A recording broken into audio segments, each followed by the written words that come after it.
इस कार्यक्रम के पुण्यार्जक हैं स्वर्णोदय तीर्थ न्यास, अतिशिक्षित, खजुराहो, जिला छतरपुर, मध्य प्रदेश। स्वर्णोदय तीर्थ में दान राशि जमा करने के लिए डिटेल्स नोट कीजिए। खाता संख्या 11861010188380, IFSC कोड CNR B0001186। दान राशि शाखा केनरा बैंक, खजुराहो। आदिम तीर्थंकर प्रभु आदिनाथ मुनिनाथ, आधि व्याधि अघमद मिटे, तब पद में मम्मात। चरण शरण है आपके, तारण तरण जहाज, भव दधि तट तक ले चलो, करुणा कर जिन राज। दुनिया से थका हुआ कोई व्यक्ति अपने घर में आए तो उसको निश्चित ही हल्कापन महसूस होता है, लेकिन घर से थका हुआ व्यक्ति पूरी दुनिया में कहीं भी चला जाए, कहीं भी वो अपने आप को हल्का महसूस नहीं कर सकता। संसार का कितना भी वजन क्यों ना हो, घर के अंदर आने के बाद वो बोझ उतर जाता है।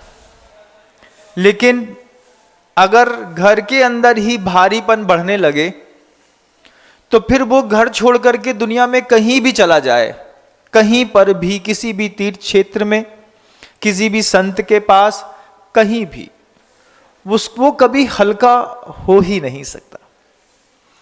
संसार में आप सब भी रहते हैं बंधुओं, और जो संत उपदेश दे रहे हैं वे भी संसार में ही रहते हैं। संसार में 4 तरह की मानसिकता वाले लोग रहते हैं। एक पहली मानसिकता उन लोगों की रहती है जिन लोगों को कहते हैं तनाव देने वाले लोग। आपका भी पाला पड़ा होगा इनसे। 4 तरह की मानसिकता है। आप देखिए कि आप किस श्रेणी में आते हैं। दुनिया में बहुत सारा बड़ा वर्ग है जो तनाव देने वाले लोगों में शामिल है। वो सामने से निकलता है और आदमी को अंदर एक भय पैदा हो जाता है। भैया ये निकल रहे हैं, 2 मिनट शांत रहो, पता नहीं इसके मुंह से क्या निकल जाएगा। उसको घर के अंदर देखते हैं, देखते साथ ही घर में दूसरे लोगों को तनाव पैदा होने लगता है। अभी आधा घंटा और नहीं उठ रहा है, पहले वे घर से बाहर निकल जाएं, उसके बाद अपना काम करेंगे। क्यों? तनाव पैदा करता है। ऐसे दुनिया में एक बहुत बड़ा वर्ग है बंधुओं, तनाव देने वाले लोगों का। फिर अगर दिया है तो किसी के पास आया भी होगा। तो बहुत बड़ा वर्ग उनका भी है जो तनावग्रस्त जीवन जीते हैं। पहला वर्ग कैसा है? तनाव देने वालों का।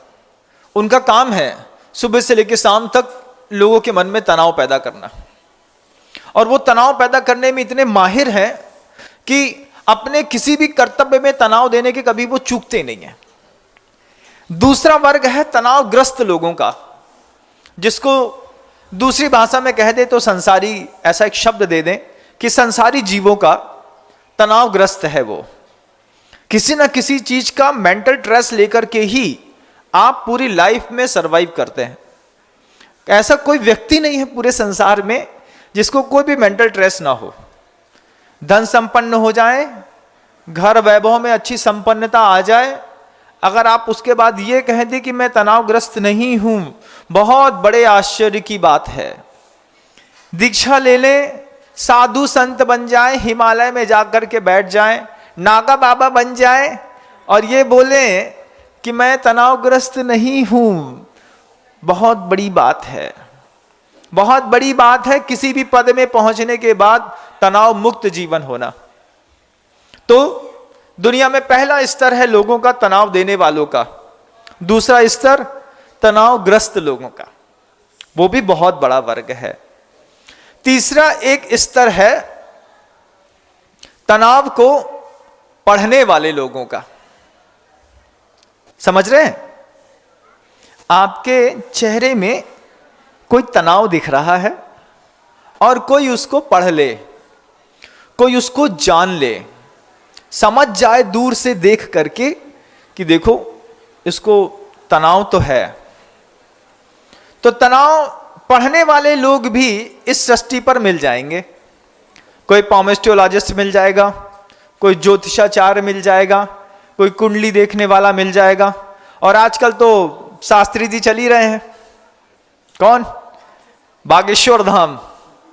अरे महाराज जी, हाँ, वो भी धीरेन्द्र कुमार जी हैं शास्त्री जी बागेश्वर धाम में। वो तनाव दूर करने वालों के लोगों की श्रेणी में शामिल नहीं है, उसकी श्रेणी तनाव पढ़ने वालों में है। आप जब भी वहां जाते हैं तो वहां जाने के बाद आपको क्या पता चलता है? जैसे किसी ज्योतिषाचार्य के पास ज्योतिष पता चलती है, ठीक ऐसे ही शास्त्री जी आपका चेहरा देख करके आपका तनाव पढ़ लेते हैं।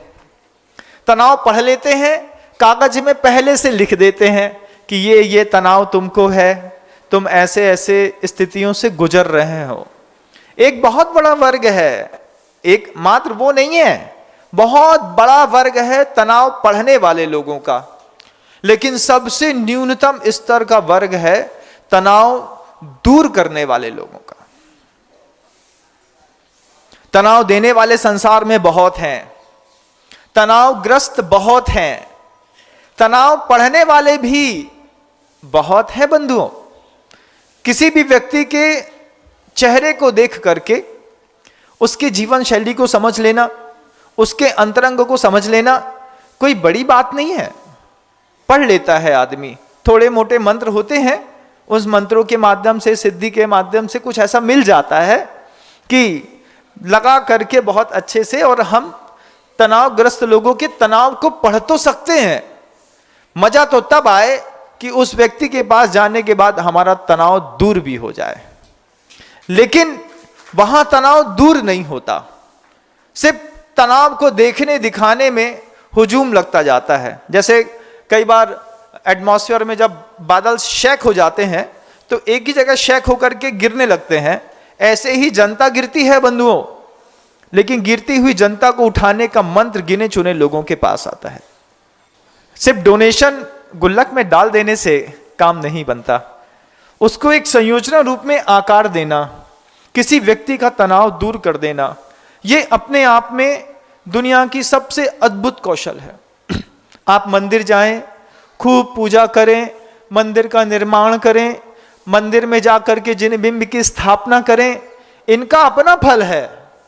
लेकिन किसी के तनाव को दूर कर देने वाले की जो लोक कल्याण की जो मंगल भावना अंदर धर करके और अपने जीवन का निर्वाह करते हुए दूसरों के जीवन को भी आकार देने में सक्षम होते हैं, ऐसे लोगों को तीर्थंकर प्रकृति नाम कर्म का बंध होता है। ऐसे साक्षात जिनको अगली परायों में तीर्थंकर की पदवी मिल भी सकती है, क्योंकि उनकी भवितव्यता तो मात्र वे ही जानते हैं या केवल ही जानते हैं। हमको तो लगता है कि वो बनेंगे और हम उनके समोषण में जाकर के बैठ करके फिर उनकी अमृतमयी पीयूष देशना का पान करने का सौभाग्य प्राप्त करें। दुनिया में तनाव पढ़ने वाले लोगों के पास जितनी भीड़ है, उससे ज्यादा चिंता उन व्यक्तियों को रहती है कि हम इनका तनाव दूर कैसे करें। कथाओं को सुन लीजिए, प्रवचन सुन लीजिए, 1 घंटा रोटी बनाते बनाते ये प्रवचन वहीं पे लगा दिया। महाराज जी के प्रवचन अच्छे लगते हैं, रोटी बनाते बनाते प्रवचन लगा देते हैं, रोटी भी अच्छे से बन जाती है, 1 घंटा निकल भी जाता है। इससे घर का तनाव दूर होने वाला नहीं है कुछ भी, है ना। अब ये 4 बातें कौन कौन सी बंधु हैं, एक बार फिर से देखें। तनाव देने वाले लोग, तनाव ग्रस्त लोग, तनाव पढ़ने वाले लोग और तनाव को दूर करने वाले लोग। ये 4 चीजें हो गई। दुनिया में 4 तरह के लोग मिलेंगे। आप किस श्रेणी में आते हैं, एक बार अपना अन्वेषण जरूर करिएगा। अन्वेषण कैसे करें महाराज? आप देख लीजिए, परिवार में प्रतिकूलता आने पर कितने व्यक्ति हैं जो आपसे प्रेम करते हैं। लोक में, समाज में जब आपके परिवार में प्रतिकूलता आ जाए तो कितने व्यक्ति हैं जो आपको सहयोग देने का भाव रखते हैं। 3 जगह प्रेम पाना बहुत जरूरी है। सबसे पहले परिवार में प्रेम मिल जाए, उसके बाद समाज में या लोक में प्रेम मिल जाए, और तीसरा गुरु से या प्रभु से प्रेम मिल जाए। 3 जगह का प्रेम अगर तुमने पा लिया तो फिर तुम्हारी श्रेणी तनाव दूर करने वालों में मान ली जाएगी। लेकिन अगर तुमको 3 तरीके में से कहीं का भी प्रेम ना मिला तो फिर तुम कौन सी श्रेणी में हो? तनाव देने वालों में कि तनावग्रस्त में? नहीं महाराज, तनाव देने वालों की श्रेणी में आएगा अगर आपको पता चले कि आपके परिवार में कोई भी व्यक्ति आपसे प्रेम नहीं करता। समाज में तुम जियो या मरो, तुमको उससे कोई मतलब नहीं है। तुम्हारे घर में किसी की मिट्टी हो जाए तो सामने वाली महिला आकर के ये ना पूछे दीदी हम हैं, चिंता मत करना। बगल में किसी के यहां कोई इमोशंस बन गए हो, किसी की मृत्यु हो गई हो, उस समय जाकर के ये भाव पैदा करना, उसको देना संबल, किस बात का? हम हैं, घबराओ मत। किसी की दुकान जल गई, मकान जल गई, डेवलप नहीं हो पा रहा है, वो देखते हैं कि उसका मेंटल ट्रेस निरंतर बना हुआ है।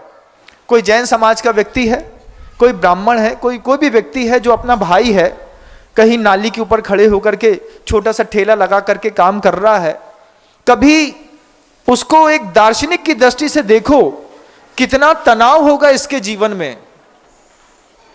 कितना तनाव है कि नाली के ऊपर पान का ठेला लगा करके अपने परिवार का जीविकोपार्जन कर रहा है, और तुम बढ़िया तन के बैठे हो। क्यों? अरे उसका पाप पुण्य है, हम यही करते रहेंगे क्या?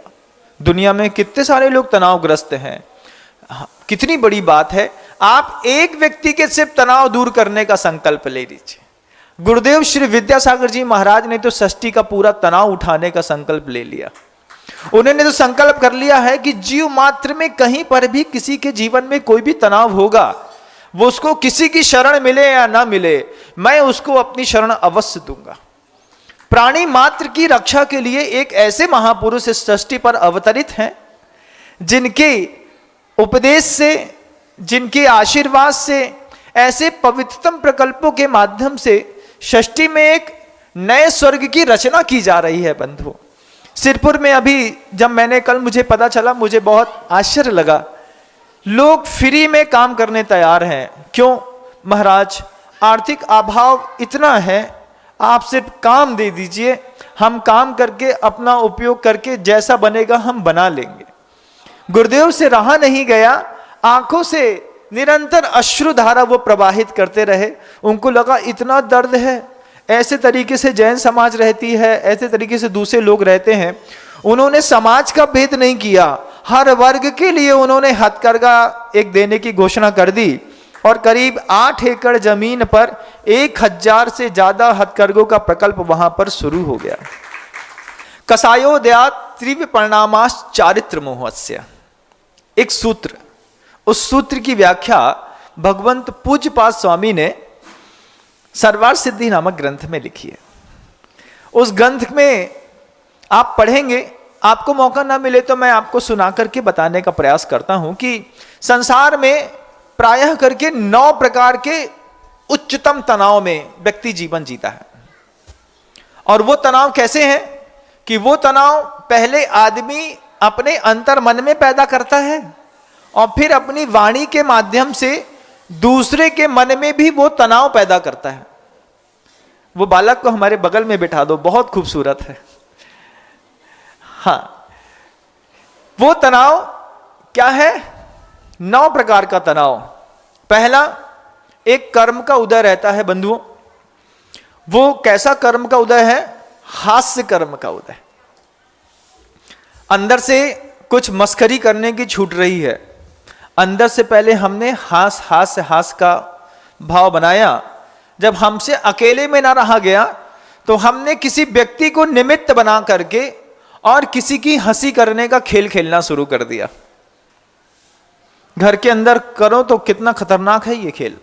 जब घर के अंदर एक ही परिवार में रहने वाले कुछ लोग किसी एक ही व्यक्ति को घर के अंदर ही हंसी का पात्र बना दें। आप अपने घर में देखिएगा, देवरानी, जेठानी, भतीजे, भाई, चाचा, पिता, दादा, दादी, इनमें से कोई एक घर के अंदर ही हंसी का पात्र बन जाए। पहले अपनी नजरों में, फिर धीरे धीरे उनका नाम घर के अंदर फेमस कर दो। क्या? पिताजी का नाम रख दिया गणेश जी। अब पिताजी बोलने में शर्म, ऐसे नाम रख दिए। भैया तुम्हारी माँ मत बोलो उसको, वो ऐसी है। इससे क्या हुआ? हंसी हंसी में आपने किसी व्यक्ति के पूरे जीवन की परिभाषा बदल दी। शुरुआत में 1-2 दिन तो बहुत अच्छा लगता है, उसके बाद धीरे धीरे जब अंतर मन में वजन बढ़ता जाता है तो आपकी उस हंसी के कारण किसी के जीवन में तनाव पैदा हो गया। वो हंसी आप घर के अंदर भी करते होंगे। कभी कई लोग वही हंसी समाज के बीच में भी करते होंगे। किसी महिला की, किसी पुरुष की, किसी कमजोरी को दृष्टिगोचर हो जाने पर धीरे से कानाफूसी करके जब आप दूसरों को बताते हैं और उसको देख करके कुटिल मुस्कान देते हैं, आपको पता है कि भविष्य में हो सकता है वही आत्मा तीर्थंकर बनने वाली हो, वही आत्मा सिद्धालय में जाकर के बैठ करके अनंत ज्ञान, दर्शन और सुख का आनंद लेने वाली हो, और आज आप वर्तमान में उसकी हंसी करने पर तुले हैं। इस हंसी में 2 प्रकल्प हैं, एक तो खुद करते हो और दूसरा दूसरों के मन में हंसी का वातावरण किसी के प्रति पैदा करते हो। ये तनाव है। इस तनाव से कई लोग ग्रस्त हैं। इस तनाव को दूर करने का काम गुरुदेव करते हैं। तनाव को पढ़ने वाले ज्योतिषाचार्य तो कई मिल जाएंगे जो बोलेंगे कि तुम्हारी राहु की दशा ऐसी है कि तुम्हारे घर में तुमको सम्मान नहीं मिलता।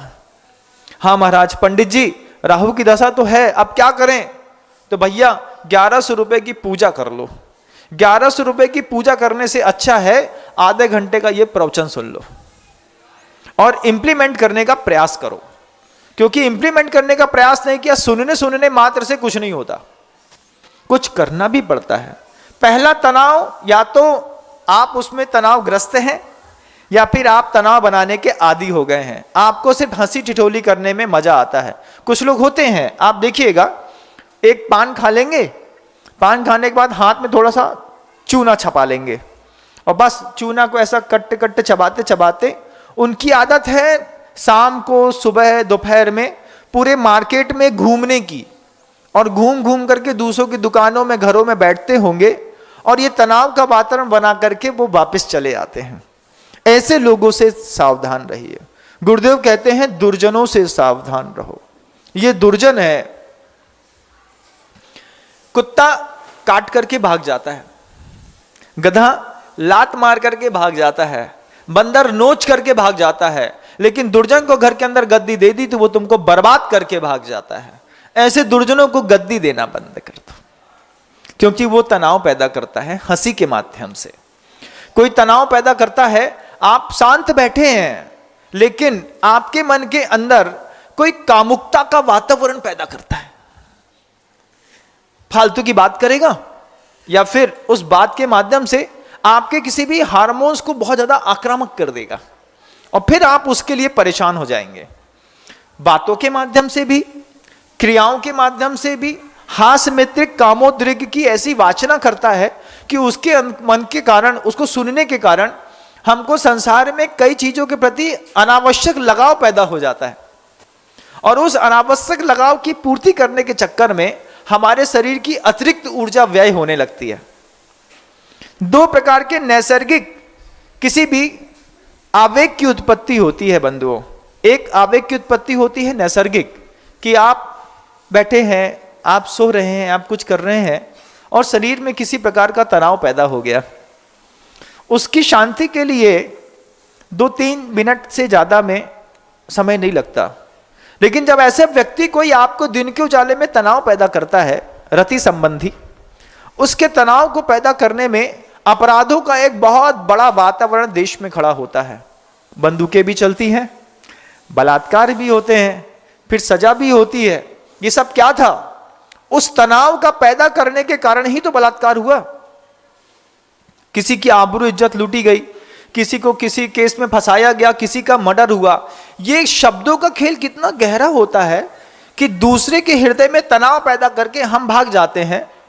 चाहे वो तनाव पैदा करने वाला कोई व्यक्ति भी हो सकता है और वस्तु भी हो सकती है। मोबाइल के माध्यम से भी तनाव पैदा कर दिया जाता है और व्यक्ति के माध्यम से भी तनाव पैदा कर दिया जाता है। इस तनाव को पैदा करके वो व्यक्ति तो चला जाता है, लेकिन जिसके हृदय में वो तनाव पैदा हो गया है, कभी उसके बारे में सोचा? वो बेचारा अपने तनावग्रस्त व्यक्ति जो है, उस तनाव से आक्रामित होकर के कैसे कैसे पाप को करता है। और फिर जेलों में ठुसे पड़े उन लोगों को देखो जिनके अंदर 376 के केस लगे हुए होते हैं, और 376 के आर्टिकल 1, 2, 3 के हिसाब से उनको किसी को 20 साल की सजा मिलती है, किसी को 26 साल की सजा मिलती है, कोई 15 साल की सजा काटता है। उसके पीछे का कारण था तनावग्रस्त वे लोग थे जो अपने तनाव से मुक्त नहीं हो पाने के कारण इस तरीके की क्रियाओं में फंस गए, और आज 18-18, 20-20 साल के जवान लड़के 20-20 साल की उम्र कैद काट करके घरों के अंदर से निकल के जेलों में जाकर के बैठ गए। इस तरीके के तनाव पैदा करने से तुमको क्या मिल गया? उस एंड्रॉइड को भी क्या मिल गया? इस तरीके का पिक्चराइजेशन करके, इस तरीके की वेब सीरीज बना करके बनाने वालों को क्या मिल गया? सोचो थोड़ा सा।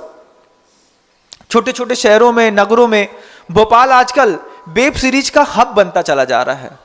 कुछ भी नहीं है बंधुओं, घर में बैठ जाते हैं, एक कैमरा बुला लेते हैं, एक थोड़ा सा वॉइस सिस्टम सेट कर लेते हैं और एक ऐसी हृदय को आक्रामक करने वाली वेब सीरीज बनाने में लग जाते हैं, जिसके माध्यम से संसार के अंदर कितनी सारी अनीतियां पैदा होती चली जाती हैं। और इतना इंटरेस्टिंग, तनाव में भी इतनी आक्रामकता के साथ इतना आश्चर्य पैदा किया जाता है कि आदमी धीरे धीरे धीरे धीरे इतना उलझ जाता है कि उलझे हुए आदमी का बाहर निकलना मुश्किल है। धर्म धरा रह जाता है बंधुओं, धरा पर। इस तरीके के तनाव पैदा करने वालों में तो आपका स्थान नहीं है ना।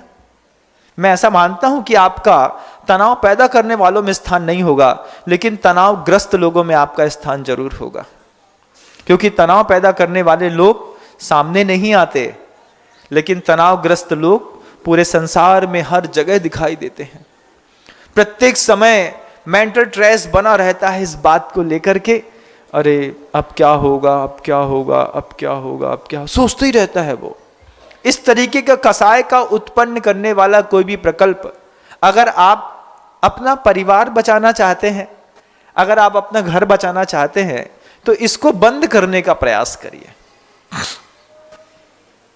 परिवार भी उलझता है इसमें। हमने शुरुआत में ही कहा ना कि संसार में, दुनिया में कहीं से भी तनावग्रस्त व्यक्ति जब अपने घर में आता है तो उसको राहत महसूस होती है, लेकिन घर के अंदर तनाव जो पैदा हो जाता है तो दुनिया में कहीं भी चला जाए वो कभी भी अपने आप को संतुष्ट नहीं कर पाता है।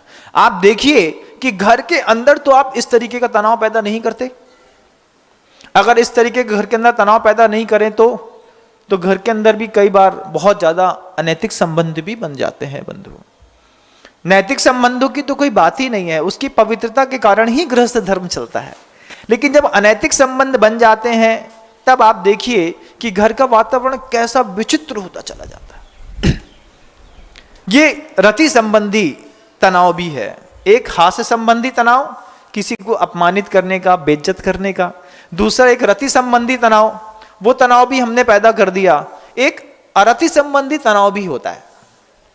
अरति संबंधी तनाव एक तो स्वयं के प्रति भी और फिर किसी और के प्रति भी। किसी के प्रति भी बिल्कुल शांत रह करके किसी के ऊपर हंसना अलग बात, और किसी के लिए घृणा का वातावरण बना देना बिल्कुल अलग बात। क्या आप तनावग्रस्त में हैं कि आप तनाव देने वालों में हैं? आपकी श्रेणी क्या है? क्योंकि तनाव को पढ़ने वाले तो कुछ अलग ही होते हैं। और तनाव दूर करने वालों में तो मैं मान ही नहीं सकता कि आपका नाम आएगा।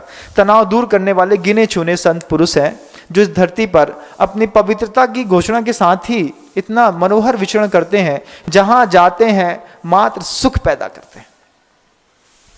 रति संबंधी तनाव, अरति संबंधी तनाव भयभीत वातावरण भी बना दिया जाता है।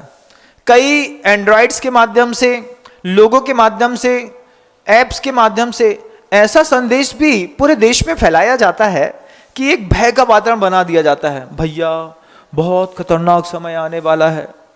जम्बूद्वीप को पलटने की ताकत किसके पास है? सौधर्मेंद्र के पास। वो चाहे तो पलट सकता है, ताकत है शक्ति रूप में, अभिव्यक्ति नहीं करेगा। लेकिन कुछ लोग भय का वातावरण बनाते हैं, अब तुम्हारा ऐसा हो जाएगा, अब तुम्हारा ऐसा हो जाएगा, और भय के चक्कर में इतना ज्यादा भय, कई बार पढ़ाई के ऊपर भी भय बना देते हैं, इतना प्रेशराइज कर देते हैं। अगर तुम्हारे 97% नहीं आए तो तुमको फिर आईआईटी कैसे मिलेगी, सोचो। अब वो आईआईटी कैसे मिलेगी, फिर मैं अपने फ्रेंड से कैसे दूर हो जाऊंगा, तो फिर मैं कैसे रहूंगा, फिर मेरी लाइफस्टाइल में क्या होगा। वो बेचारा ऐसा सोचता सोचता सोचता इतना भयभीत होता है कि 91% अगर उसका आ गया है तो 91% में अपने आप को फेल समझ करके आत्महत्या कर लेता है। कितने सारे बच्चे हैं, जिस दिन रिजल्ट खुलता है उस दिन पुलिस प्रशासन को नदियों के किनारे, तालाब के किनारे, कुएं के किनारे फोर्स लगानी पड़ती है। क्या है? आईसीएसई बोर्ड का एग्जाम का रिजल्ट खुला है, सीबीएसई का रिजल्ट खुला है, एमपी बोर्ड का रिजल्ट खुला है, राजस्थान बोर्ड का रिजल्ट खुला है, महाराष्ट्र बोर्ड का रिजल्ट खुला है। अब क्या? अब अगले 48 घंटों के अंदर सबसे ज्यादा आत्महत्याएं होंगी। क्यों? भयभीत वातावरण अंदर बना दिया।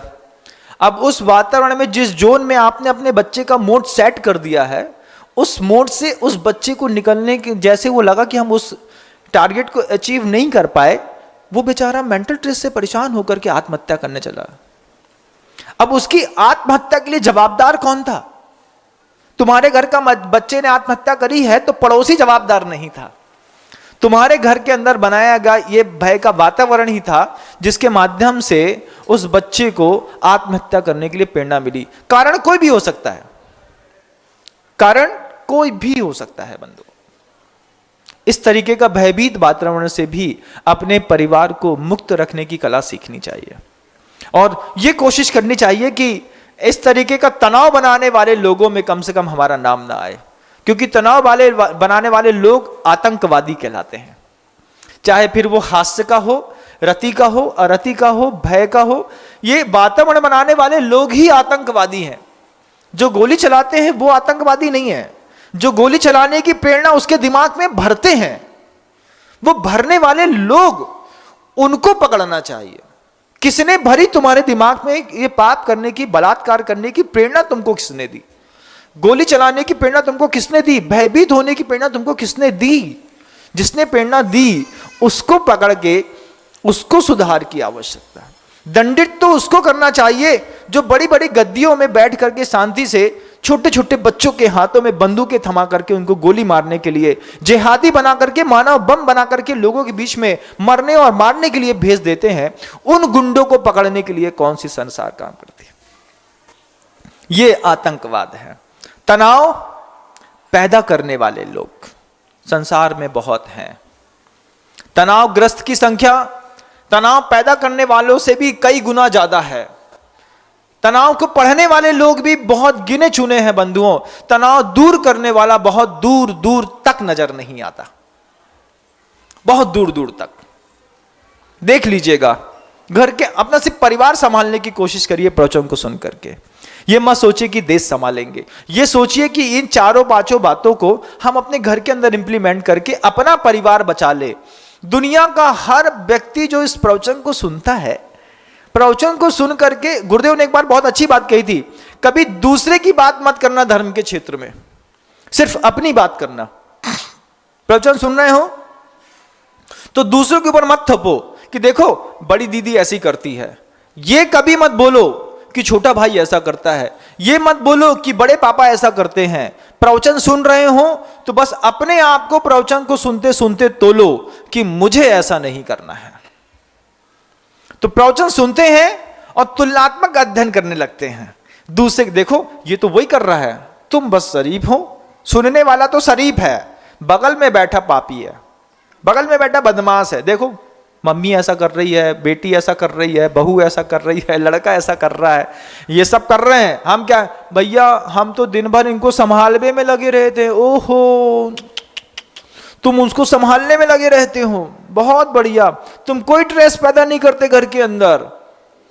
प्रवचन सुनने वाला सिर्फ अपने आप में झांके, प्रवचन को सुन करके बगल वाले में ना झांके, तब प्रवचन की कीमत पूरी वसूल हो जाती है। जब आप बगल वाले में झांकते हैं तो यही प्रवचन दूसरे को नीचा दिखाने का कारण भी बनने लगता है। इसी की क्लिपिंग काट करके लोग डाल देते होंगे और बताते होंगे देखो उनने क्या कहा है, जबकि वो किसी और के लिए नहीं, ये देशना सिर्फ व्यक्तिगत उस आत्मा के लिए है जो आत्मा इस उद्बोधन को सुन रही है। तुम तनाव पैदा करने की कोशिश मत करना, तुम धर्मात्मा की श्रेणी में आ जाओगे। मंदिर जाओ, पूजा करो, कुछ भी करो, इससे बहुत ज्यादा फिर कर्म की निर्जरा होने वाली नहीं है। कर्म की निर्जरा तो अंदर के कसाय परिणाम को संभालने से होने वाली है, और उस कसाय परिणाम को संभालने के लिए ये बाहरी धार्मिक वातावरण बहुत काम करता है बंधुओं। क्षेत्रों में आ जाते हैं, मंदिरों में रहते हैं, सामायिक करते हैं, गुरुओं के पास बैठते हैं, तब तक ये 8 प्रकार के किसी भी तनाव का कोई भी प्रभाव आपके जीवन में दिखाई नहीं देता। ना खुद पैदा करता है अंदर। साधना किस चीज का नाम है? बस यही, ये जो 9 कसाय हैं, इस 9 कसाय से अपने आप को निर्लिप्त करके चुपचाप किनारे खड़े रह करके तटस्थता पूर्वक अपने ध्यान को केंद्रित करने का नाम ही तो साधना है। साधक खुद करता है और उसको देख करके आसपास के वातावरण के लोग भी वही करते हैं। किसी के लिए भी हम ग्लानि का भाव पैदा नहीं करेंगे।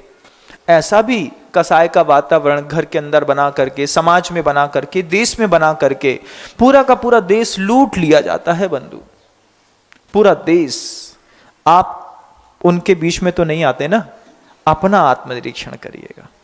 और हाँ महाराज, हम उसमें नहीं आते।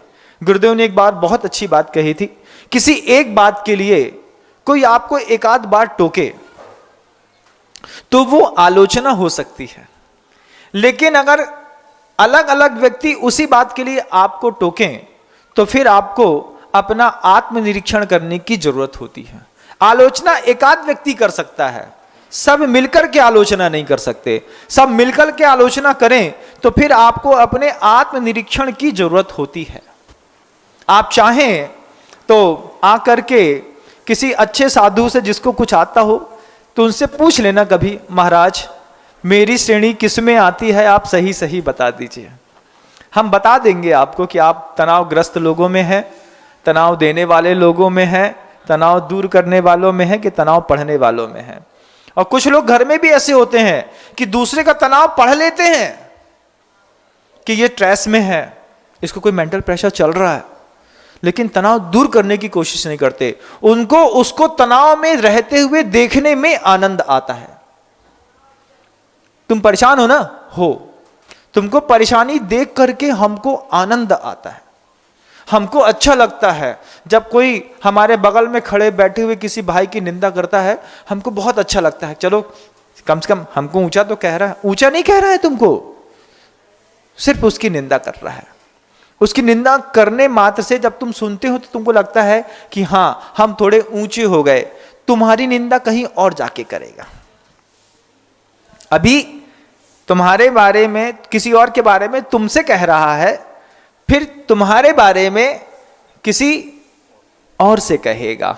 यह खेल खेला जाता है। इस खेल से घर कैसा बर्बाद होता है बंधु, होता है कि नहीं? आप लोग के घर में तो नहीं होता होगा, क्योंकि आप तो स्वर्ग से आए हैं, सीधे वहां से निकले और यहां पे आके पैदा हो गए। नहीं महाराज, हमारे घर में भी होता है, लेकिन हम ऐसा सिर नहीं हिला सकते, बगल वाले ने देख लिया तो गड़बड़ हो जाएगी। समझ तो सकते हैं ना? हाँ महाराज, समझ तो सकते हैं। तो फिर आप देखिएगा, जिनके हाथों में सत्ता होती है वो इस तरीके के कसाय का खेल खेलते हैं। जुगुप्सा, भय, ग्लानि, शोक का वातावरण भी बनाते हैं। किसी को डिमोटिवेट बहुत कर दिया घर के अंदर, उसके अंदर से उस उत्थान की, उत्साह की भावना ही मिट गई।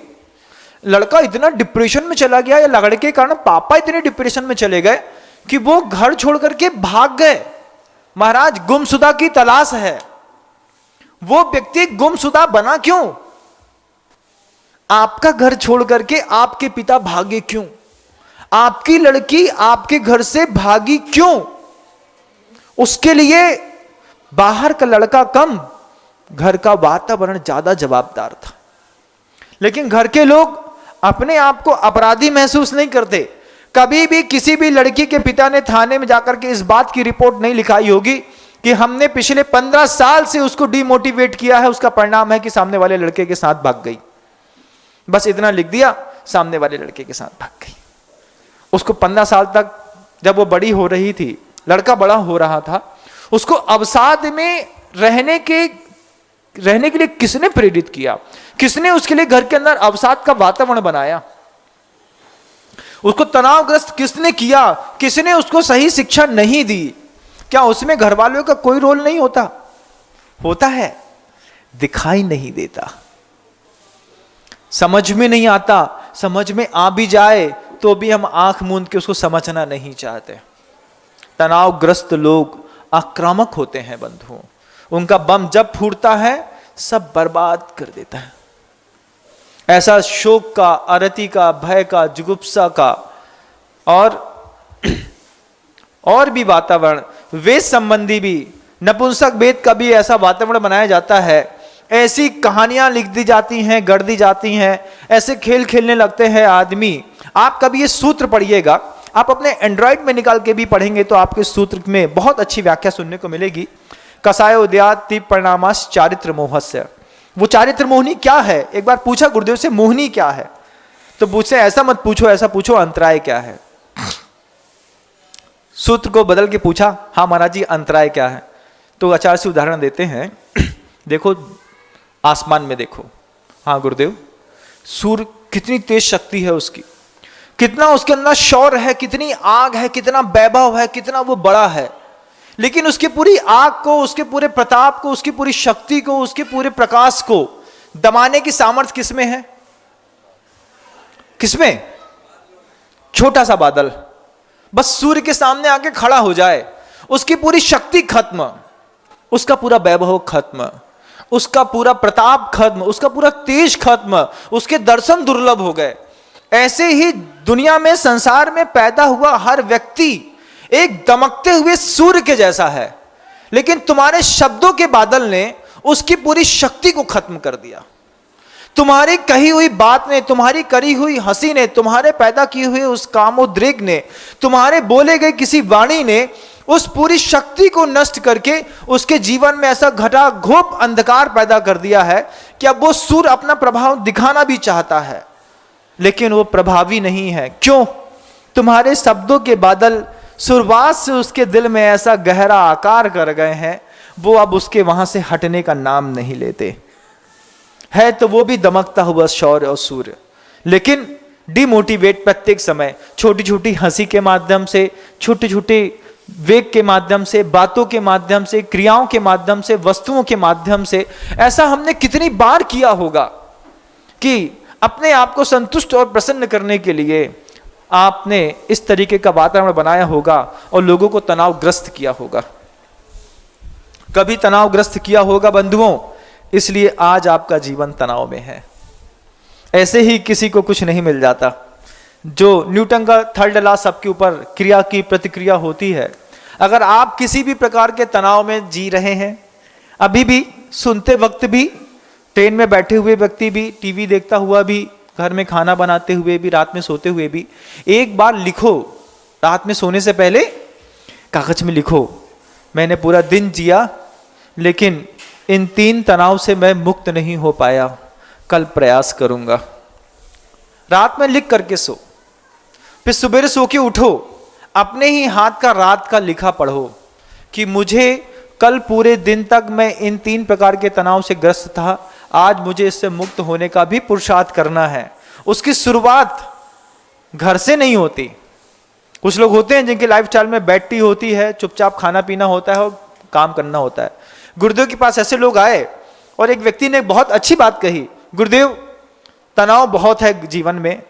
आचार्य जी मुस्कुरा रहे थे, बोलते थे हाँ तो फिर साधना नहीं कर सकता। तनाव है, साधना नहीं कर सकता।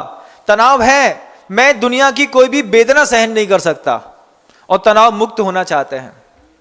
आप किसी भी प्रकार की वेदना सहन नहीं कर सकते, आप किसी भी प्रकार की साधना भी नहीं महसूस करना चाहते हैं, और आप तनाव मुक्त होना चाहते हैं, गुरुदेव क्या जवाब देते?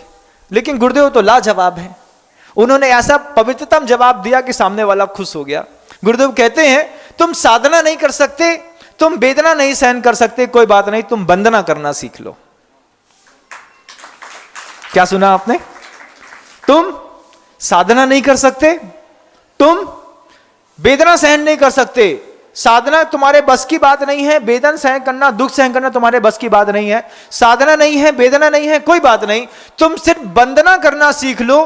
तुम्हारे धीरे धीरे धीरे वंदना करने के प्रभाव से सारे के सारे तनाव दूर हो जाएंगे। लेकिन वो वंदना का प्रभाव भी हमारे जीवन से खो गया। हम सुबह उठ करके मंदिर जाना ही पसंद नहीं कर सकते। किसने कहा केस लॉन्च करने के लिए? किसने कहा कि भगवान बनने के लिए? किसने कहा कि सब छोड़ने के लिए? किसने कहा तुमसे साधु बनने के लिए? सिर्फ इतना ही तो कहा कि जो साधु बन गया है, जो भगवान बन गया है, जिसने केस लॉन्च कर लिए हैं, जिसने सब छोड़ लिया है, सिर्फ उसको नजर भर के एक बार देख करके चले आओ। नाम निक्षेप वाले को भी और स्थापना निक्षेप वाले को भी। तुम साधु मत बनो, तुम साधु को एक बार दिल खोल के देखाओ बस। तुम भगवान मत बनो, कोई बात नहीं, तुमसे संसार नहीं छूटता ना, कोई बात नहीं, कोई बात नहीं। लेकिन तुझसे संसार छोड़ करके तीर्थंकर की सत्ता प्राप्त कर ली है, स्थापना के माध्यम से जिसको विग्रह के अंदर जिनमें तीर्थंकर की स्थापना करके मंदिर में जिनबिंब स्थापित कर दिए हैं, तुम उनकी वंदना करके तो चले आओ। एक बार मैं उनका अभिषेक कराता हूं, मैं एक बार उनकी पूजन कराता हूं, और जब किसी तपस्वी का और किसी मूर्ति का संयोग एक साथ मिल जाए तो फिर ये भावना करो कि महाराज मैं साधना नहीं कर सकता, मैं वेदना सहन नहीं कर सकता, मैं वंदना करने आया था, आप भी यहां से पुण्य के संयोग से मिल गए, अब मेरे नाम की एक शांति धारा आपके मुख से हो जाए, इससे ज्यादा दुनिया में क्या सुख है। ये कौशल है अपने आप को संवारने का। लेकिन इस कौशल से हम बहुत दूर हैं। हम 9 बजे सो के उठते हैं, नहाते हैं, धोते हैं, थोड़ा सा डीओ फंसाते हैं, अपनी बाइक उठाते हैं, जैगवार उठाते हैं और अपने काम में निकल जाते हैं। ऐसे लोग कभी भी तनाव मुक्त नहीं हो सकते। ऐसे लोग तनाव मुक्त होने के लिए शराब उठाते हैं। जो सुबह अगर मान लो जल की चांदी की एक कलशिया उठा ली होती तुमने सोने की झाड़ी से भगवान के सिर के ऊपर ओम ह्रीम श्रीम क्लीम एम अरहम बम मम हम सम सम तम तम पम पम ये पढ़ लिया होता, रात को अपने स्ट्रेस को रिलीज करने के लिए तुमको कभी भी बियर वाइन और वोदका की जरूरत नहीं पड़ती। ये दिन भर स्ट्रेस में पड़े हुए लोग रात में मेंटल फ्रस्ट्रेशन को रिलीज करने के लिए बियर बार में जाते हैं, 800 रुपए की दारू पीना पसंद करते हैं, 1000 रुपए की, 5000 रुपए की। ये मेंटल स्ट्रेस खाने लिए बड़े लोग जो हैं गेम्स खेलते हैं तो उसमें भी पबजी खेलना पसंद करते हैं, ब्लू वेल खेलना पसंद करते हैं। क्यों? दिन भर में इतना मेंटल स्ट्रेस था, बॉस ने इतना परेशान किया है कि अब जब तक मैं पबजी खेल करके किसी को 150 को गोली ना मार दूं तब तक मेरा मेंटल स्ट्रेस रिलीज होने वाला नहीं है। ये जीवन शैली है और इससे हट करके एक जीवन शैली है। सुबह सो करके उठे, कोई राम के नाम की माला फेर रहा हो, कोई अपने विग्रह में जाकर के उसकी पूजन अभिषेक की तैयारी कर रहा हो।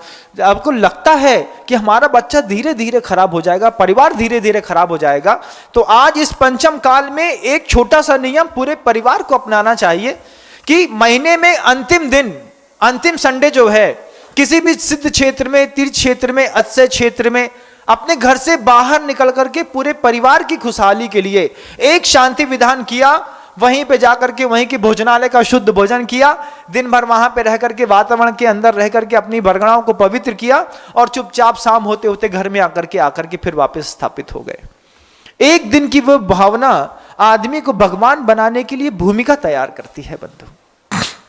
फुर्सत नहीं है महाराज, क्योंकि अभी वो एक नई मूवी आई है ना, अभी उस मूवी को देखने जाना है। संडे को फुर्सत मिली तो या तो सोने में निकल जाएगा या कपड़ा धोने में निकल जाएगा। सोने और धोने से फुर्सत मिली तो फिर होटल जाने में निकल जाएगा। आज संडे है, आज तो घर में खाना नहीं बनेगा, ऐसा बोलते हैं। फिर क्या होगा? संडे तो क्या करेंगे भाई? अब वो माँ बहनें भी हैं, संडे का दिन था, धर्म ध्यान कर लेते, पुण्य उपार्जन की कोई कला सीख लेते, 6 दिन तक तो खूब पाप के लिए, रविवार को चुन लेते पुण्य उपार्जन के लिए। लेकिन नहीं, रविवार का दिन सोने में, नहीं तो धोने में, नहीं तो कुछ खोने में, शाम का मौसम मिला तो होटल चले गए, और मौका मिला तो बियर बार के साथ कंबाइंड होटल में चले गए, थोड़ा सा मिला करके उठा करके पीली पिला दिया, और ऐसा करके आपने अपना संडे मनाया, 2-5-10 हजार खर्चा किए और चले आए। ये जीवन शैली है बंधु, ये तनाव देने वालों की जीवन शैली है, ये तनावग्रस्त लोगों की जीवन शैली है। और इन तनाव देने वाले और तनावग्रस्त लोगों के बीच में बहुत बड़ा खेल खेलती है मीडिया। कोई भी साधन हो सकता है, वो टीवी भी हो सकता है, वो मोबाइल भी हो सकता है, वो कोई ऐड भी हो सकता है, जिससे आप प्रभावित होकर के इस तरीके के तनाव को कब अपने जीवन में आकार दे देते हैं, कब आप उससे ग्रस्त हो जाते हैं, कब आप उसमें अपना जीवन जीने लगते हैं। अब देखो ना, सुन भी रहे हो और जा भी रहे हो।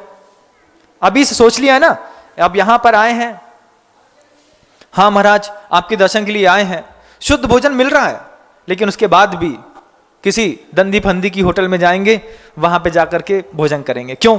अरे महाराज मिर्ची डली थी वहां पे। अच्छा, तो तुम बिना मिर्ची वाला खा लेते। जब इतनी दूर से अपना पैसा खर्चा करके आए तो यहाँ की भोजनशाला में ले लेते। जिस किसी भी क्षेत्र में पहुंचे हैं, भोजन किस लिए? बोले ऊर्जा के प्रवाह के लिए और अपने आप को व्यवस्थित रखने के लिए। लेकिन नहीं, तुम वहीं से, जब तुम अपने घर से निकले थे, तब तुमने अपने जेब में पैसा कभी भी दान के भाव से नहीं रखा। तुमने अपने घर के जेब में पैसा जब भी रखा, पिकनिक के भाव से रखा कि भैया 10,000 एक्स्ट्रा रख लो, रास्ते में अगर इसने कुछ मांगा तो दिला देंगे, इसको एक स्पॉट घुमा देंगे, एक होटल में खिला देंगे, महाराज जी के दर्शन करा देंगे, 4 लोगों से मिल लेंगे और शाम को घर में वापिस आ जाएंगे। तुमने जब भी तुम गुरुदेव के पास गए, जब भी तुम किसी तीर्थ क्षेत्र में गए, तुम निकलने से पहले तुमने कब ऐसा भाव बनाया कि 30,000 रुपए अतिरिक्त दे दो, जिस भी तीर्थ क्षेत्र में जाऊंगा 31 रुपए की एक दान की राशि कटाता चले जाऊंगा। अष्टपद जा रहा हूं, मैंने सुना है, और सुना है कि 10, 20, 15 क्षेत्र बीच में पड़ेंगे। जीवन में पहली बार तो तुमने उस क्षेत्र का दर्शन किया और वहां की रोटी खा करके आए और दान दे करके नहीं आए। सोचो, तीर्थ क्षेत्र कभी भी अपने संवर्धन और विकास के लिए खुद गुहार नहीं लगा सकते। उनको जाकर के खुद अंतर मन में भाव जागृत करके उनके लिए भाव पैदा करना पड़ता है। भैया थोड़ा सा पैसा बचा है, घर ही तो जा रहा हूं, घर में तो खूब है, आता जाता रहता है, तो ये संकल्प कर लिया कि अब इस तीर्थ क्षेत्र से सीधे घर जाना है। 500 रुपए जेब में रख लिए, बाकी यहीं पे टिकट कटा दी, रसीद कटा दी, क्षेत्र के काम आ जाएगा भैया। अरे नहीं, घर बचा के ले चलो। क्या काम में आया? तीर्थ क्षेत्र में जिनेंद्र भगवान के समक्ष आकर के पैसा घर में लौट गया, और फिर लड़के ने उससे टिकटॉक किटकैट खरीद ली, किसी ने कोल्ड ड्रिंक खरीद लिया, किसी ने सिगरेट खरीद ली, किसी ने कुछ और खरीद लिया।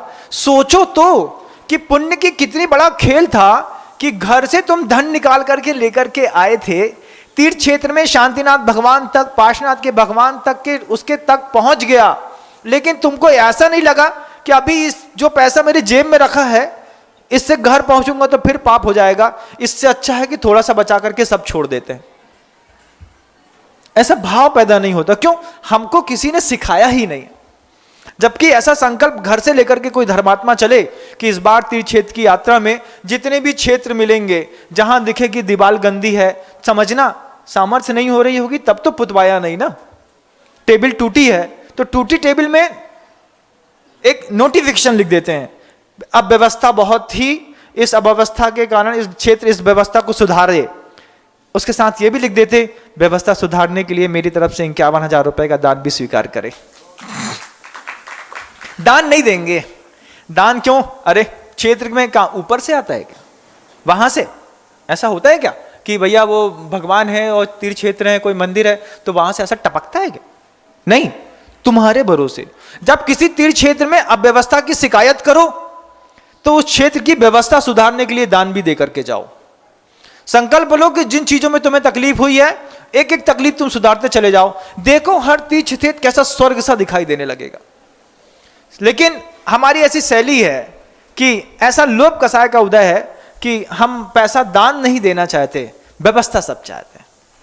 सुधारो, ये भी वो क्षेत्र भी तो तनावग्रस्त है, उस क्षेत्र में भी तो इस तरीके के संवर्धन का वो भी तनाव है। उस तनाव को पढ़ने की कला आप कब सीखेंगे? कब आपको जाकर के दिखेगा कि ये मंदिर में भगवान शांतिनाथ की दीवार के पीछे से पानी बह रहा है, भैया ये ठीक क्यों नहीं होता? होता है थोड़ा दिक्कत हो रही है, थोड़ा धन का अभाव है, ले लो हमसे, हमारे पास इतना है, आप हमसे ले लो और फिर हमारे जैसा कोई और आएगा उससे और ले लेना। ये जो मृदुता का भाव है जिससे तीर्थ में विकास होता है, जीवंत तीर्थों में भी विकास होता है, उन विकास के लिए आपकी दृष्टि क्यों नहीं जाती? जबकि फोन लगा करके बोल देते भैया इतना पैसा बचा है ले लो। हर आदमी को हर जगह शंका होती है। मैंने सबको विश्वास दिलाया कि इस खजुराहो में एक भी रुपए का खेर पेट नहीं होने वाला। क्यों? मैं अपनी गिद्ध जैसी आंख से सब देख रहा हूं अपने आंख के सामने। एक भी संपत्ति के एक भी रुपए की खराबी नहीं होगी, नहीं होगी और नहीं होगी, बिल्कुल नहीं होगी। विश्वास रखना पड़ता है, करने से होता है, लेकिन सहयोग सबका अपेक्षित रहता है। आप तनाव देने वाले लोगों की लिस्ट में शामिल हो गए हैं बंधुओं। जो व्यक्ति उद्बोधन सुनने के बाद भी दान देने का भाव ना रखता हो, वो सिर्फ तनावग्रस्त नहीं है, वो तनाव देने वालों की लिस्ट में शामिल है। कई बार मौन रहने वाले लोग विरोधी माने जाते हैं। ऐसा नहीं कि विरोध करने वाले ही विरोधी माने जाते हैं, मौन समर्थन भी होता है। मौन समर्थन करने वाले लोग भी विरोधी की श्रेणी में आते हैं, और इन लोगों की भी कभी संसार में मुक्ति संभव नहीं। अब आपको ऐसा लगता है कि हाँ कुछ और अच्छा किया जा सकता है, तो आप तनाव दूर करने वालों के लोगों तक अपनी आत्मा के परिणामों को लाने का प्रयास करें, और शुरुआत अपने घर से करें। दान की भूमिका गुरुदेव हमेशा कहते हैं कि कभी यह मत सोचना कि मंदिर पहले बनाना है, सबसे पहले सोचना कि परिवार में अपने भाई को खड़ा करना है। सबसे पहले तुम संपन्न हो, तुम्हारे पास पैसा है, छोटा भाई कमजोर है, सबसे पहले दान अपने भाई को दो, भाई को संपन्न कर लो, भाई संपन्न हो जाए, उसके बाद पैसा बचे तो फिर खजुराहो बेच दो, हमारे काम आएगा। हम खुद तो हमारे कोई काम का नहीं है, लेकिन उस आपके थोड़े से छोटे हुए धन से यहां पर एक बहुत विशाल गगनचुंबी जो चिनालय बन रहा है, उसको इतनी गति मिलेगी कि आप भी देखते रह जाएंगे। करना चाहिए, कौन करेगा? देवता आके नहीं करेंगे। 21,000 वर्ष तक क्षेत्र की शासन की रक्षा करने की जवाबदारी देवताओं ने अपने हाथ से छोड़ दी है, और मनुष्य के रूप में जो ये देवता चलते फिरते दिखाई दे रहे हैं, इन्होंने अपने हाथ में संभाल ली है। इनने विश्वास दिला दिया है कि महाराज हम जब तक हैं 21,000 साल तक ये कंधा हम हटाएंगे तो हमारा लड़का लगाएगा, उसका लड़का हटेगा तो फिर उसका लड़का लगाएगा। हमारी पीढ़ियों में कोई ना कोई एक जरूर धर्म के ऊपर अपना कंधा लगा करके धर्म को हमेशा ऊंचा रखेगा। ये जो अंदर का ये भाव है, ये भाव से अभी 1800 साल से 2600 वर्ष हो गया ना, 2000 साल हो गया, 2000 साल से ये कंधा लगाने के कारण ही ये धर्म यहां तक होकर के चला आया। बंधु 18,000 साल तक कभी और ले जाना है। और तनावग्रस्त लोग शासन की रक्षा नहीं कर सकते, तनाव देने वाले भी नहीं कर सकते। आप अपना नाम तनाव दूर करने वालों में लेकर के आए। आपको भी खुशी होगी कि मैंने थोड़े से पैसे से लेकिन तनाव दूर करने में सहयोग किया। सबसे पहले शुरुआत कहां से करनी है? कहां से? मंदिर में शांति धारा से नहीं, शुरुआत करनी है घर से। सबसे पहले अपने भाई को समृद्ध करो। परिवार में किसी के पास अभाव है और तुम्हारे पास पैसा बढ़ रहा है, तुम सबसे पहले अपना घर अच्छे से भरो। जिन लोगों के बीच में तुमने जन्म ले लिया है, जिन लोगों के बीच में तुम्हारे सुख दुख बढ़ते हैं, सबसे पहले उनको समृद्ध करो। फिर पैसा बचे तो फिर तीर्थ क्षेत्रों का निर्माण करो। तुम चिंता मत करो कि तीर्थ क्षेत्र टूट जाएगा, तुम ये सोचो कि अगर मेरा भाई टूट गया तो मेरा सब कुछ टूट जाएगा। सबसे पहले भाई की चिंता करो, भाई दूज मनाओ। रक्षा का बंधन भाई के साथ, बाद में भगवान के साथ। भगवान की चिंता करने वाले ऐसे बहुत सारे लोग हैं जो चिंता कर रहे हैं बंधु। पहले भी संकेत दिया था, आज भी संकेत दिया, आगे भी संकेत देने का मैं धीरे धीरे प्रयास करूंगा। बहुत सारी और भी बातें थी, लेकिन शब्दों ने अपनी गति पकड़ ली है, समय अपना आगे होता चला जा रहा है। 3 चीजें याद रखेंगे आप लोग। आप अपनी परीक्षा करने के लिए एक बार अपने अंतर्मन में हाथ रख के पूछिए, क्या मैं परिवार में किसी का प्रिय हूं? क्या कोई मुझे घर में चाहता है? कितने लोग हैं जिनको घर में सब चाहते हैं? कितने लोग हैं? कितने लोग हैं? सब चाहते हैं। देखो बहुत ऐसा बड़ा आश्चर्य है, वो अभी लगता है सब चाहते हैं, लेकिन जब पता चले कि इसकी फिजिक काम नहीं कर रही है और इसका अगला 20 साल जो है लेट बाद बेड में लेटे लेटे होगा, तब समझ में आएगा कि कितने लोग चाहते हैं। अभी जिंदा में जब तुम चल रहे हो ना, तब तो सब चाहते हैं। तुम एक दिन लेट जाओ और वहीं पे सुबह सब हो जाए, और फिर देखो कि घर में कितने लोग चाहते हैं जो ये कहते हैं कि दीदी का हम करेंगे, भैया का हम करेंगे, पापा का हम करेंगे। लेट जाओ, फिर पता चलेगा कितने लोग चाहते हैं। पता चलेगा कि परिवार में जितनी मेहनत करी, हाथ सिलाई सुन्न बंधो, कुछ भी हाथ में नहीं आया। ऐसा आप सबके साथ है। तो इसके ऊपर उठने के लिए जो पुरुषार्थ का एक तरीका था अपना, कसायोदयति परिणामास चारित्र मोहस, इस सूत्र को तत्वास सूत्र में कभी पढ़ने का प्रयास करें, कभी कोशिश करें, कभी अपने आप को तौलने का प्रयास करें कि मैं समाज में, घर में ही प्रेम का पात्र नहीं बन पाया, समाज में मैं क्या खाक प्रेम का पात्र बनूंगा। और फिर जो समाज और घर में प्रेम का पात्र नहीं बना, वो गुरु और प्रभु के सामने प्रेम का पात्र कैसे बनेगा। क्योंकि गुरु और प्रभु की तो पारखी नजरें हुआ करती हैं, तुम्हारा चेहरा देख करके ही वो पढ़ लेते हैं तुम तनाव देने वालों में हो कि तनावग्रस्त हो कि तनाव दूर करने वालों में हो। और तनावग्रस्त और तनाव देने वालों का शासन में भी क्या काम है। आप अपना वैभव समृद्ध करिएगा, अपने आप को और बड़ा बनाइएगा। बात मेरी समझ में आ ही रही है आप लोगों को, मैं समझता हूं। लोग कह रहे हैं महाराज जी सभी लोग आपको सुनते हैं, मैं कहता हूं सुन करके लोग यहां देखने भी आ जाएं, क्योंकि टीवी से वो बात नहीं समझ में आती जो बात सामने बैठ करके समझ में आती है। और उसके लिए अभी आने वाले समय में जो पर्वराज पर्युषण पर्व आ रहा है, क्षेत्र कमेटी ने बहुत अच्छी व्यवस्था करके रखी है। सुविधा युक्त कमरे भी हैं, साधना के लिए पवित्रता माहौल भी है, गुरु भी है। बस आपके अपने मन को बना करके क्षेत्र कमेटी को सूचित करके यहाँ पे 10 दिन का एक ऐसा भव्यतम आयोजन जो सिर्फ पुण्य को बढ़ाने वाला होगा, हम सब करने का मानस बना रहे हैं। अगर आप भी उसमें शामिल होंगे तो आपकी भव्यता को और आकार मिलेगा। भव्यता को आकार मिले ऐसी भावना ही रख सकता हूँ। जब इस प्रवचन को सुन रहे हो, चेतना काम कर रही हो, नीचे एड्रेस दिखाई दे रहा हो, नंबर दिखाई दे रहे हो, आपको बारकोड दिखाई दे रहा हो, आप उस बारकोड को स्कैन करिए और सीधा सीधा उसमें अपना धन पेस्ट करिए। गुरुदेव कहते कभी अपने पुण्य में भरोसा मत रखना। गुरुदेव कहते कभी अपने मन में भरोसा मत रखना, अभी है थोड़ी देर में पलट जाएगा। गुरुदेव कहते अपनी आयु का भी भरोसा मत रखना। ये कार चलाते चलाते मेरा प्रवचन सुन रहे हो, आयु का भरोसा मत रखना। सामने वाले आने वाला ट्रक जो है ना, वो तुम्हारी कार के ऊपर भी चढ़ सकता है। ये तो कुछ तुम्हारे पूर्व कर्म के, पुण्य कर्म की ऐसी प्रकृतियां हैं जो तुमको बचा के निकाल के ले जाती हैं। नहीं तो प्लेन में बैठने वाले लोग मर जाते, ट्रेन में सुरक्षित रहने वाले लोग मर जाते, वज्र कपाट के अंदर अपने आप को सुरक्षित रखने वाले लोग भी मर जाते हैं। बंधुओं, 3 चीज का कभी भरोसा मत रखना, लेकिन धर्म का भरोसा रखना, संस्कृति का भरोसा रखना कि तुमने जो दान दिया है वो दान तुम्हारा 2000 साल तक सुरक्षित रहेगा। आपको लगे कि चेतना में गुरु महाराज ने सही बात कही है, आप नीचे जो आपको जो भी नंबर दिखाई दे रहे हो, जो भी यूपीआई एड्रेस दिखाई दे रहा हो, बार कोडिंग दिखाई दे रही हो, उसमें आप स्कैन करके दान दे सकते हैं। आपके पास मान लीजिए एंड्रॉयड नहीं है, आप कीपैड चलाते हैं, तो आप बगल में चलने वाले किसी भी व्यक्ति को 300 रुपए दे दो और उससे कहो कि ये 300 रुपए इस बार कोडिंग के कोड के माध्यम से वहां तक पहुंचा दो, वो आपका सपोर्ट करके पहुंचा देगा। और सिर्फ दान ही मत दो, खजुराहो को देखने भी आओ। देखो कि 2018 में गुरुदेव के आशीर्वाद के बाद खजुराहो आसमान हो गया है और हम एक नए गिरनार का इतिहास खजुराहो के अंदर लिखने जा रहे हैं, जो अकेले गुरुदेव से या हम सबसे संभव नहीं है। बंधुओं, आपके सहयोग के बिना हम एक नवीनतम गिरनार की स्थापना नहीं कर सकते। आपका सहयोग अपेक्षित था, अपेक्षित है, अपेक्षित रहेगा। मैं आपके सहयोग का इंतजार करूंगा। इन्हीं भावनाओं के साथ अहिंसा परमो धर्म की जय हो। भगवंत गुरुदेव श्री विद्यासागर जी मणि महाराज की जय। इस कार्यक्रम के पुण्यार्जक थे स्वर्णोदय तीर्थ न्यास, अतिशिक्षित खजुराहो, जिला छतरपुर, मध्य प्रदेश। स्वर्णोदय तीर्थ में दान राशि जमा करने के लिए डिटेल्स नोट कीजिए। खाता संख्या 11861010183880, IFSC कोड CNR B000186। दान राशि शाखा कैनरा बैंक खजुराहो।